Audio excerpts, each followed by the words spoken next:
All right, so volume. Now, what is volume? Volume is basically the quantity of coins that transaction at a specific time. Whenever you're looking at a chart like this, volume is these little things that you see at the bottom. If it's red, it means that it was a down period. If it's green, it means it was a green period. And the total amount of quantity transacted will be the height of these bars. So you can see how much transactions happen at any particular time. Very important. Why? Because you know what? If you have a product that goes up in price, but it doesn't have a lot of volume, what does that tell you? It doesn't tell you much, right? Because let's say this, you have this product here and it's going up. Now, why is it going up? Is it because a lot of people are buying it, or is it because there's a lack of sellers? It could be either or. How could we know that? By looking at the volume. If the volume is low, you know, these little bars here, if the volume is low, that means there's not a lot of people transacting. And that means it's not specifically because a lot of buyers want to buy it, it's maybe there's a lack of sellers, and that's why it's going up.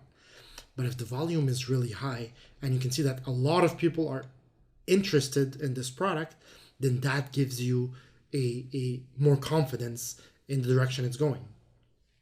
So when there's a lot of volume, it shows you that there's interest. There's more people who are interested in that product.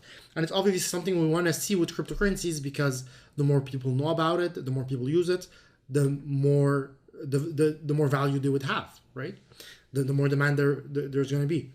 So volume is something that you want to look for, especially in times when something is changing directions or if there's a pattern, because it's going to confirm what you're seeing. You know, volume always acts as a confirmation to what you're seeing.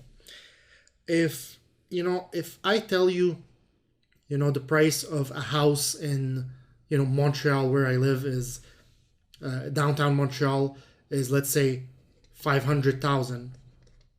Or let's say I tell you it's 2 million. And you ask me why, I'll tell you because one house I saw sold at 2 million. Will you believe me? Or does that mean all other houses, or is that the value of houses in Montreal? No, it just means one of them sold at that price.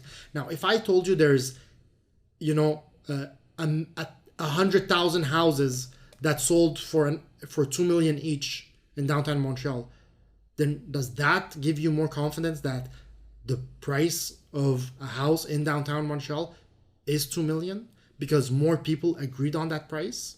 Yes. So it's the same thing in trading. The more there is volume, the more people agreed on that price because they all traded at that price. So it gives you confidence that that price is worth something, right?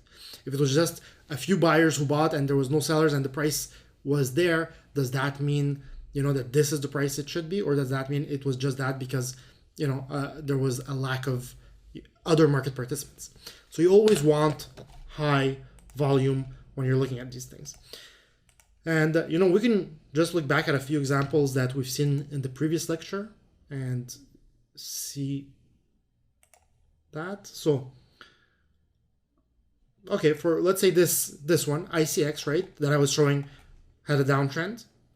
Look at this. When it broke this downtrend, the volume was higher than usual. So there was this thing that said, okay, well, a lot of people are now buying. Something is going on.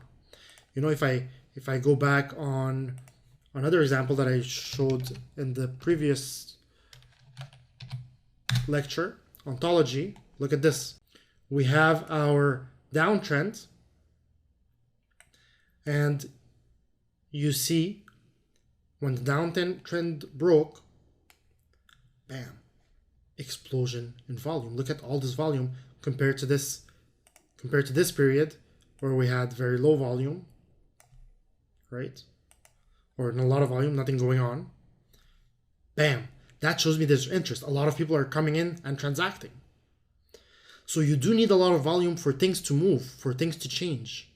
And you can argue, well, did the volume come in because of the breakout, or did the volume create the breakout? Either or, but it means that there's interest for people buying now. And that confirms that, oh, it went up not because there was nobody selling, it went up because a lot of people came in and want to buy. And you can see that the volume is still here even after that. So there is interest. There is something going on with that coin, and there is because there's been a lot of news on it lately, and that's a reason for that trade. But it's confirmed by the volume. If this had happened with no volume, it would not be the same thing. So you always want to look for volume confirmation. Now, if you want to look at how much volume your coin is making, you can just check it out here. Let's say ontology. Well, can we actually volume here? It made $117 million worth of volume. So that's how much people transacted with one another. So a lot compared to something that's, even a bit bigger in market capitalization, but hasn't traded that much.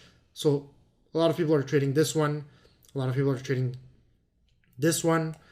So you can see which ones are generating a lot of volume or not. But again, you don't want to compare their volume from one another. You want to compare the volume versus yourself. So when you're looking at, let's say, this one, you're saying, okay, well, it wasn't doing a lot of volume earlier, and now it's doing a lot. So something is going on now with this coin. So yeah, that's it for volume. So obviously something we always look at when we're looking at directional changes, or when we're looking at a specific coin. If you're investing long-term in a coin and you're seeing that this coin is going up, if you see that volume is decreasing, that's not a really good sign. That means there's less interest in it. If you see constant volume increases, that's a positive sign because it shows there's more people interested in that coin and they're agreeing on the direction that it's going.